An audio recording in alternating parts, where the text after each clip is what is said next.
Well, this was supposed to be a very simple visit, basically a routine political trip, a crossing from Jordan into the West Bank, and instead, it turned into a diplomatic shocker. You're watching Times XP. My name is Dhritya. 3 and 6 Canadian members of parliament standing at the border, bags packed, cameras ready, and then stop.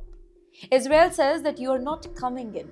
The accusation that this Canadian delegation was backed by a terror link group, a claim that instantly escalated a quiet visit into an international controversy.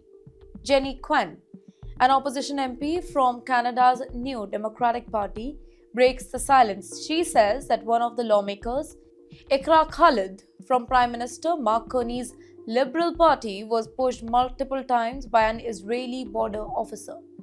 Pushed at the checkpoint, not detained, not questioned, physically shoved.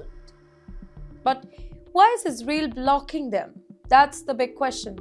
So the answer is because this particular trip is sponsored by Canadian Muslim Vote, a registered charity in Canada, but Israel's embassy fires back with a very serious allegation.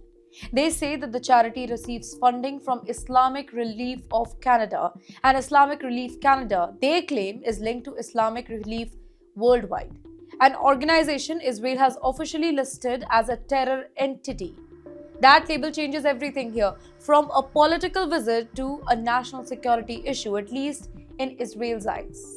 Now let's pause and look at a bigger picture here. Elected lawmakers from a close Western ally blocked from entering occupied territory. Now, this isn't just about visas. This is about power, narrative, and who controls access to Gaza. Canada has not officially responded yet, but the questions they are already exploding. Was this an overreaction? Was force really used on the MP? And what does this mean for the Canada-Israel relationship?